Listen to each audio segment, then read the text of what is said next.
Hello friends, I am Ravikant. स्वागत है आपका जावा की सीरीज में। ये जावा की सीरीज का एक्सरसाइज लेक्चर नंबर 5 है। जो कुछ भी हमने थ्योरी लेक्चर में पढ़ा था, आज उसका डेमो देखेंगे। तो थ्योरी लेक्चर में हमने क्या क्या पढ़ा था? What is object, what is class and how to access instance members of a class. तो प्रैक्टिकल के लिए सबसे पहले हम नोटपैड ओपन करेंगे। मैं यहाँ नोटपैड प्लस प्लस ओपन कर रहा हूँ।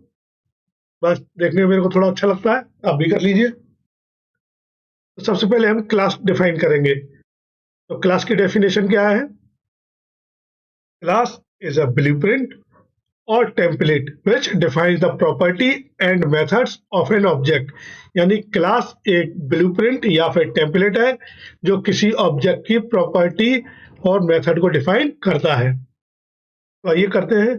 मैं ऑब्जेक्ट स्टूडेंट ऑब्जेक्ट की प्रॉपर्टी एंड मेथड डिफाइन करूंगा, इसलिए क्लास में स्टूडेंट क्रिएट करूंगा। स्टूडेंट क्लास, जो भी मैं ऑब्जेक्ट बनाऊंगा स्टूडेंट क्लास के लिए बनाऊंगा, इसलिए स्टूडेंट की प्रॉपर्टी में डिफाइन करूंगा। तो स्टूडेंट की प्रॉपर्टी कौन कौन सी हो सकती है?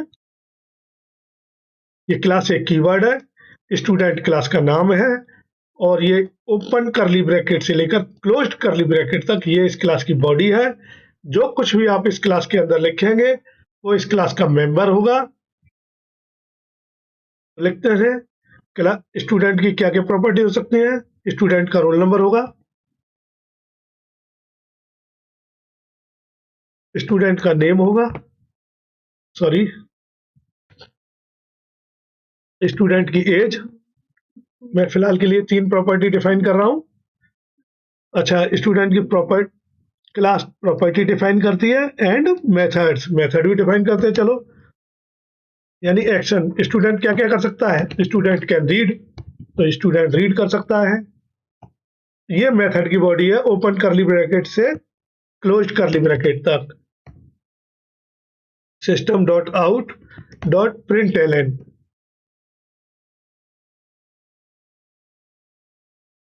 जो कुछ भी आप इन दो डबल कोट के बीच में लिखते हैं वो कंसोल पर एज इट इज प्रिंट हो जाता है। सिंपल मैसेज लिखेंगे हम, स्टूडेंट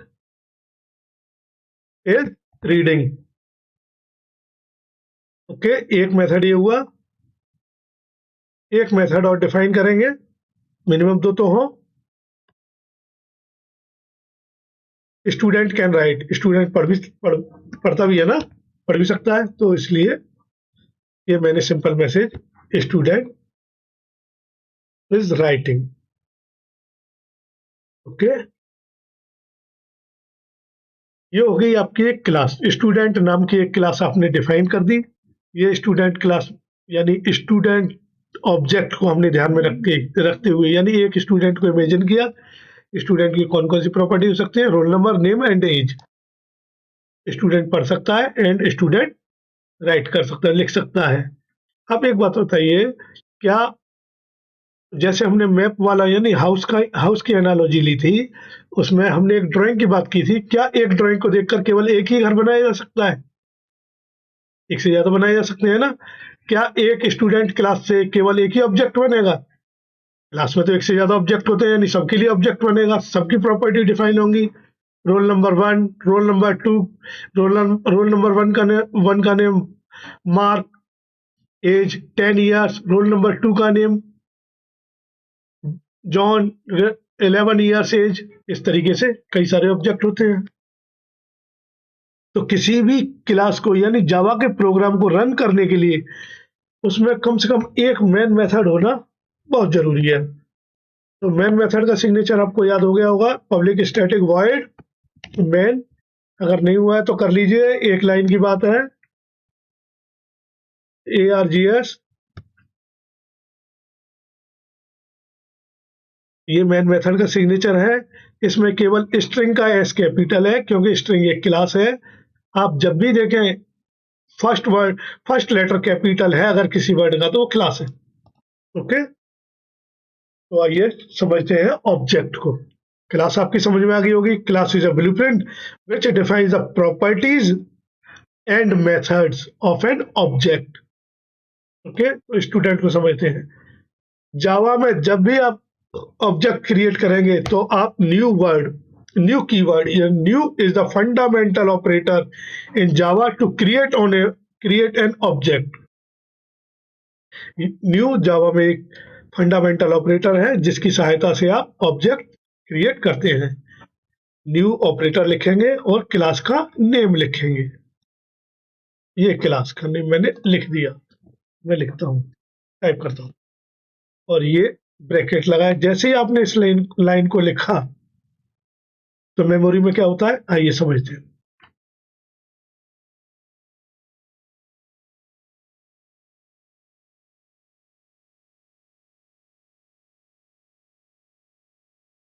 जैसे ही आपने न्यू स्टूडेंट ये लाइन लिखी तो मेमोरी से मतलब हमारा रैम से होगा। जब भी हम मेमोरी की बात करेंगे आप समझ जाइए, यानी प्राइमरी मेमोरी मेन मेमोरी यानी रैम की बात करेंगे।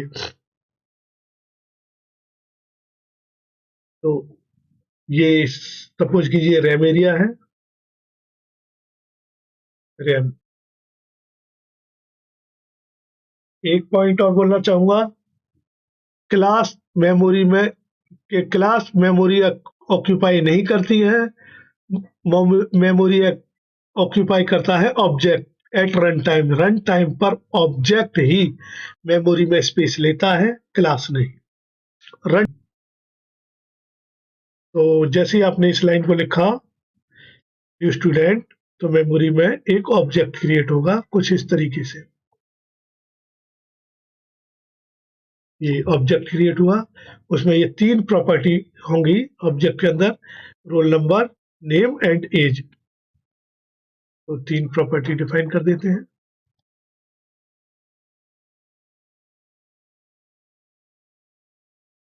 रोल नंबर,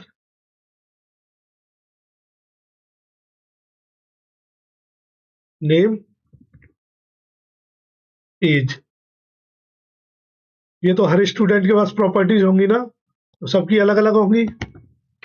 तो एक स्टूडेंट आपने बना दिया यानी स्टूडेंट का ऑब्जेक्ट क्रिएट कर दिया, तो इनकी वैल्यू भी तो देंगे। तो कैसे देंगे, यानी क्लास के मेंबर्स को हम कैसे एक्सेस करेंगे, डॉट ऑपरेटर लगाकर।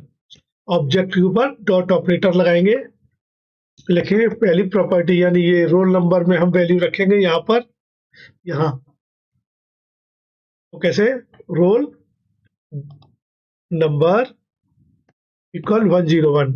जैसे ही आपने ये लाइन लिखी होता क्या है, यहाँ रोल नंबर में 101 स्टोर हो गया। सपोज थोड़ा अच्छा 101 ये प्रॉपर्टी यहाँ असाइन होगी। अब हमें नेम में वैल्यू रखनी है, तो नेम में कैसे रखें, जरा देखिए, ध्यान देने वाली बात है। ओके, यहाँ ध्यान दीजिए, student dot name equal Johan. तो क्या मैं यहाँ नेम में जोहन वैल्यू असाइन कर दूं? नहीं, रुकिए। जैसे ही आपने न्यू स्टूडेंट लिखा तो होता क्या है, मेमोरी में एक और ऑब्जेक्ट क्रिएट हो जाएगा, बिल्कुल ऐसे ही जैसे ये ऑब्जेक्ट क्रिएट हुआ है, कुछ इस तरीके से।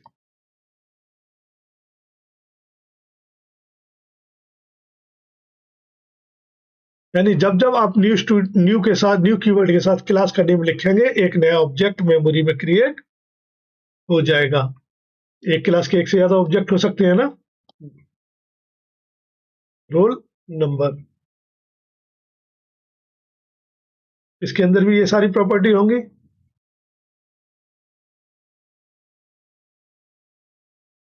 एज, अब आपने ये new student name Johan assign किया, वो इसमें असाइन होगा, लेकिन आपको तो इसकी सारी प्रॉपर्टी असाइन करनी है। इसकी तो अभी एक ही प्रॉपर्टी रोल नंबर ही असाइन हुआ है, किसका रोल नंबर तो आगे करेंगे। अब समझने वाली बात है, मैं अभी दूसरा ऑब्जेक्ट क्रिएट नहीं कर रहा हूं, इसे हटा रहा हूं लाइन को। आप समझ सकते हैं, इस मेमोरी में से इसे भी मैं डिलीट कर देता हूं। डिलीट नहीं करता, अभी थोड़ी देर में मेरे को दोबारा जरूरत होगी, इसलिए मैं इसे नीचे, ठीक है। जब मेमोरी में ऑब्जेक्ट क्रिएट होता है तो साथ में क्रिएट होती है उसकी एक रेफरेंस आईडी, जिसे हम हैश कोड कहते हैं। तो ये जो रेफरेंस आईडी है, इसको एक वेरिएबल में आप असाइन कर लीजिए कुछ इस तरीके से। ये किस तरह का, किस टाइप का ऑब्जेक्ट है? स्टूडेंट टाइप का। हमने कहा था ना, class is a user defined data type. Class user defined data type है, जैसे इंट एक डेटा टाइप है, बाइट एक डेटा टाइप है। इंट की, इंट का यूज करके आपने रोल नंबर वेरिएबल क्रिएट किया, बाइट का यूज करके आपने एज वेरिएबल क्रिएट किया। स्ट्रिंग एक क्लास है, लेकिन याद रखना। ऐसे ही स्टूडेंट डेटा टाइप आपने क्रिएट किया, तो इसका यूज करके भी तो आप वेरिएबल क्रिएट कर सकते हैं। तो स्टूडेंट stu1, ये stu1 आपने वेरिएबल क्रिएट कर दिया। जैसे आप रोल नंबर के अंदर नंबर रख सकते हैं, स्टोर कर सकते हैं, ऐसे ही स्टूडेंट टाइप के वेरिएबल के अंदर स्टूडेंट टाइप का ऑब्जेक्ट रख सकते हैं।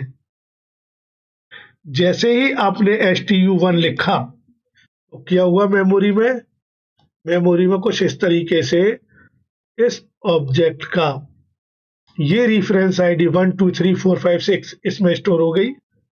मैं फिलहाल अभी स्टोर नंबर नहीं नोट कर रहा हूं, यानी ये stu1 इसे रेफर करने लग गया। stu1 इसने इसे रेफर किया। अब आप सारी प्रॉपर्टी असाइन करना चाहते हैं, तो stu1 के ऊपर डॉट ऑपरेटर लगाइए और एक एक करके सारी प्रॉपर्टी एक्सेस कीजिए। लगाइए stu1 डॉट रोल नंबर 101 में पहले लिख चुका हूं, ठीक है। तो 101 असाइन हो गया। Second stu1 dot name, name क्या रखते हैं? John, OHN। जावा में हर स्टेटमेंट सेमीकोलन से टर्मिनेट होती है, जैसे मैं सेमीकोलन लगा रहा हूं, एंड में आपको भी लगाना है। stu1 एक प्रॉपर्टी और है ना, क्या है? या तो जॉन असाइन हो गया, एक प्रॉपर्टी और क्या है? एज।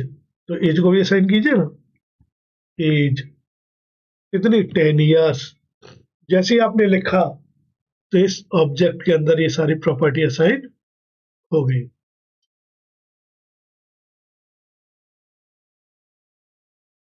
ये आपने इसके अंदर प्रॉपर्टी असाइन कर दी। ओके। अगर आप चाहते हैं एक और स्टूडेंट नाम का ऑब्जेक्ट क्रिएट करना, तो कीजिए, सेम लाइन को कॉपी कर लेते हैं। आप चाहे तो इसके तुरंत बाद क्रिएट कर लीजिए, बाद में एक एक ऑब्जेक्ट की प्रॉपर्टी असाइन कर दीजिए। दूसरा ऑब्जेक्ट क्रिएट कर दिया मैंने, ये देखिए stu2। आप चाहे तो लास्ट में भी कर सकते हैं, यहाँ पे बाद में भी। तो stu2 की प्रॉपर्टी असाइन करते हैं। ये stu2 ऑब्जेक्ट क्रिएट हुआ।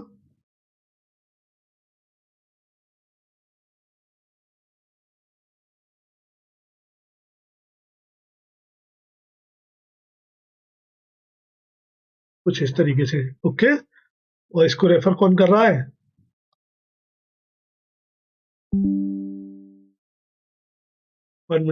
तो ये सेकेंड ऑब्जेक्ट मेमोरी में क्रिएट हुआ, इसको रेफर, ये वेरिएबल कर रहा है ना, इसका नेम क्या है? stu2। ये क्रिएट करने जा रहे हो। किस टाइप? सॉरी, ये वाला जो क्रिएट हुआ, ये ऑब्जेक्ट यहाँ क्रिएट हुआ। इसके वेरिएबल का नाम क्या है? stu2। ये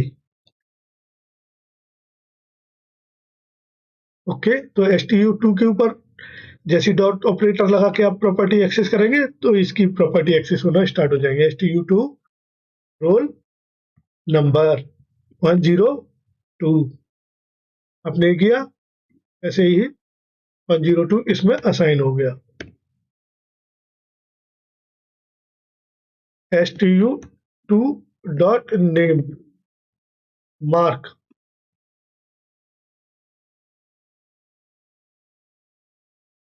stu2 डॉट एज, यानी इस ऑब्जेक्ट की प्रॉपर्टी हम एक्सेस कर रहे हैं। मार्क, तो इसकी एज 11 ईयर्स। फिर तो यहाँ पर 11 सॉरी यहाँ पर 11 ईयर्स इसमें स्टोर हो गया इस तरीके से। तो आइए इस क्लास को सेव कर देते हैं। तो किसी भी क्लास को कैसे सेव करते हैं जावा में, क्लास के नेम से डॉट जावा एक्सटेंशन के साथ। क्लास का नेम मैंने कॉपी कर लिया है। देखिए मैं जावा एक्सरसाइज नाम के फोल्डर में इस क्लास को सेव कर रहा हूं डॉट जावा। ये क्लास सेव हो चुकी है। आइए इसे एग्जीक्यूट करते हैं। इस तरीके से आप मेमोरी में ऑब्जेक्ट क्रिएट कर सकते हैं। आप चाहें तो इस स्टूडेंट ऑब्जेक्ट को यहाँ के बजाय यहाँ भी क्रिएट कर सकते हैं, कोई प्रॉब्लम नहीं है, कहीं भी कर दीजिए। बस ये क्रिएट हुआ, इसकी वैल्यू साइन कर दी। मैंने इस साथ में इसलिए कर दिया, थोड़ा अच्छा लग रहा था एक साथ। अगर चाहे तो यही रखिए ताकि ये थोड़ा डिफरेंस आपको दिखता रहे। ये इसका है, इसका। ओके, तो इसे कंपाइल करते हैं स्टूडेंट नाम की क्लास को। तो कंपाइल करने के लिए सबसे पहले हमें CMD ओपन करना होगा। CMD मैं इसे मिनिमाइज करता हूँ, क्लास को भी मिनिमाइज करता हूँ और ये फोल्डर एक्सप्लोरर ओपन करता हूँ। आप साइड बाय साइड देखिए इसकी डॉट क्लास फाइल क्रिएट होगी। तो पहले चलते हैं डी ड्राइव के अंदर। CD, ये डी ड्राइव के अंदर जावा एक्सरसाइज नाम से फोल्डर है। एक्सरसाइज, ओके, सॉरी जावा एक्सरसाइज। ओके, हम इस फोल्डर के अंदर आ चुके हैं। स्क्रीन क्लियर करते हैं। इस क्लास को कंपाइल करते हैं। कंपाइल कैसे करते हैं? जावा सी स्टूडेंट डॉट जावा। देखिए फाइल कंपाइल हो चुकी है। यानी फाइल के नेम से ही तो कंपाइल करते हैं, जिस नाम से आपने सेव किया है उसी नेम से इसे कंपाइल करेंगे। रन, ये डॉट क्लास फाइल बनी है, इसी के अंदर हमारा मेन मेथड है ना सेम क्लास में, तो इसी को रन कीजिए। रन करने के लिए यानी एग्जीक्यूट करने के लिए हम लिखेंगे डॉट क्लास फाइल का नेम STUDENT, लेकिन कोई एक्सटेंशन नहीं। लेकिन हमने अभी कोई मैसेज नहीं दिया है। प्रोग्राम सक्सेसफुली एग्जीक्यूट हो चुका है। तो कैसे पता करेंगे एग्जीक्यूट हो रहा है? तो इसकी प्रॉपर्टी को रन करा लेते हैं, यानी शो करा लेते हैं। तो कैसे चेक करें? दोनों की प्रॉपर्टी को प्रिंट कराते हैं। सबसे पहले student system dot out dot print LN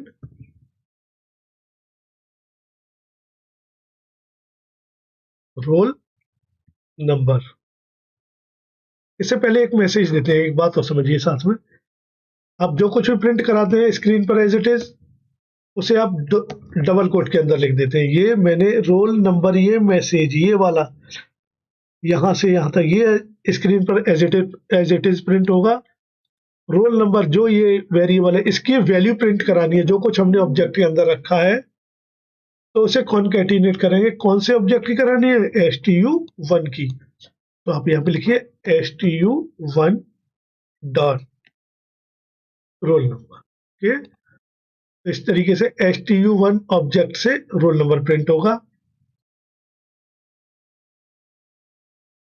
STU1 यानी ये STU1 का रोल नंबर, STU1 का नेम। सॉरी, मुझे ये कॉपी करना है ताकि थोड़ा टाइम बचे। इसका नेम प्रिंट करना है STU1 का। STU1 में जो कुछ नेम है वो प्रिंट होगा। नेम,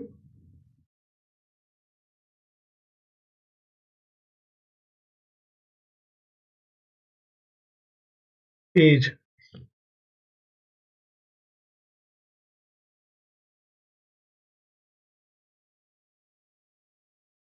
यानी STU1 ये स्टूडेंट 1 का roll number, name and age. हाँ, ये हमने यहाँ पे प्रिंट कर दिया। और मैं बीच में एक लाइन गैप डालता हूँ। सिस्टम मतलब लाइन गैप उसमें दिखना चाहिए। System dot out dot print LN। Double quote के अंदर मैं लाइन डाल देता हूँ इस तरीके से, ताकि दोनों ऑब्जेक्ट में डिफरेंस किया है।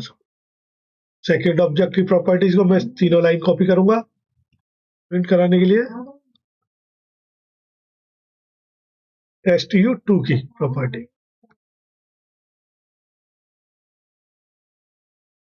इसकी ओके। तो आइए कंपाइल एंड रन करते हैं। जब जब आप सोर्स कोड में चेंज करेंगे तब तब आपको सोर्स कोड को फिर से कंपाइल करना होगा जब जब आप सोर्स कोड को चेंज करेंगे। मैंने सोर्स कोड में चेंज किया है, कंपाइल कर रहा हूँ। देखिए आपका प्रोग्राम सक्सेसफुली कंपाइल हो गया है। अब रन कर दीजिए। आप देख सकते हैं स्टूडेंट 1 का roll number 101, name John, age 10। Second student का roll number 102, name Mark and age 11। इस तरीके से आप ऑब्जेक्ट की प्रॉपर्टीज को एक्सेस कर सकते हैं।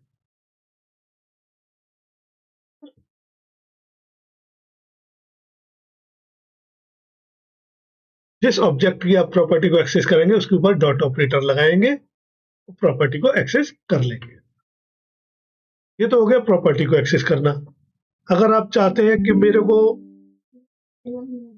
मेथड को भी तो एक्सेस करना होगा, ये देखिए अगर इनके आगे स्टैटिक कीवर्ड नहीं है प्रॉपर्टी या मेथड में, तो वो इंस्टेंस वेरिएबल कहलाते हैं ये प्रॉपर्टी, और ये इंस्टेंस मेथड। अगर स्टैटिक कीवर्ड लगा होता है इनके साथ में तो स्टैटिक वेरिएबल और स्टैटिक मेथड कहलाते हैं। स्टैटिक के बारे में हम आगे पढ़ेंगे। आगे मेथड को एक्सेस करते हैं। ये तो फर्स्ट stu1 के लिए मेथड को एक्सेस करने के लिए क्या है मेथड का नेम, ये एक्सेस मॉडिफायर है, ये रिटर्न टाइप है, लास्ट में ये मेथड का नेम है, ये रीड। तो कुछ नहीं, आपको मेथड का नेम लिखना है ब्रैकेट के साथ, stu1 रीड। stu1 के लिए रीड चलाया है हमने, याद रखना किसके लिए, इस ऑब्जेक्ट के लिए रीड चला है। इसी तरीके से stu1 डॉट राइट हमने एक ऑब्जेक्ट के लिए, पहले वाले ऑब्जेक्ट के लिए रीड एंड राइट को एग्जीक्यूट किया। आइए इसे करते हैं।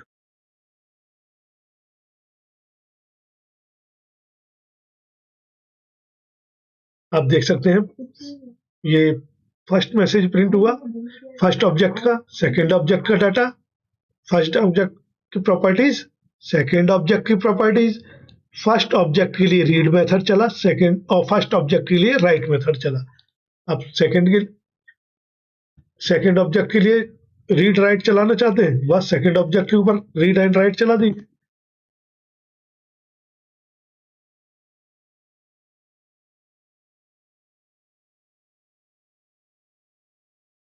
ओके, मैंने फिर से सोर्स कोड में चेंज किया है, तो आप फिर से कंपाइल करेंगे। मैं स्क्रीन क्लियर कर लेता हूँ। स्क्रीन क्लियर के लिए कमांड cls।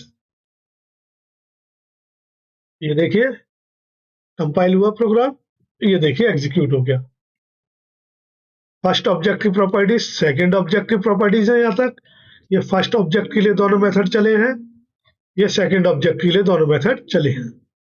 ओके, तो छोटी छोटी एक दो पॉइंट और हैं जिन्हें मैं बताना चाहूंगा। देखिए मोस्ट इंपोर्टेंट पॉइंट की बात करने जा रहा हूं। जब आपने ये ऑब्जेक्ट क्रिएट किया, ओके, और आपने इसे किसी भी रिफरेंस वेरिएबल में स्टोर नहीं किया, जैसे यहाँ पे stu1 में किया था ना, ऐसा नहीं किया, तो ये ऑब्जेक्ट गार्बेज कलेक्शन के लिए एलिजिबल होगा और गार्बेज कलेक्टर इसे रिमूव कर देगा। यानी इस तरह ऑब्जेक्ट को केवल आप एक ही बार यूज कर सकते हैं, नेक्स्ट लाइन में आप यूज नहीं कर सकते। फर्स्ट पॉइंट, मेमोरी में हमेशा ऑब्जेक्ट ही मेमोरी यानी स्पेस ऑक्यूपाई करता है, क्लास स्पेस ऑक्यूपाई नहीं करती है। किसी भी क्लास के एक से ज्यादा ऑब्जेक्ट क्रिएट किए जा सकते हैं, और ऑब्जेक्ट हमेशा एग्जीक्यूशन टाइम पर ही क्रिएट होता है, यानी रन टाइम पर, कंपाइल टाइम पर नहीं। आज के लिए इतना ही। आपको लेक्चर पसंद आया होगा, समझ आया होगा। अगर लेक्चर पसंद आया है तो लाइक कीजिए, कमेंट कीजिए कोई डाउट है तो, और चैनल को सब्सक्राइब कर लीजिए, शेयर कर दीजिए, बेल आइकन को प्रेस कर लीजिए ताकि आपको टाइम टू टाइम नोटिफिकेशन मिलते रहे। मिलते हैं नेक्स्ट लेक्चर में। See you in next lecture. Bye for now.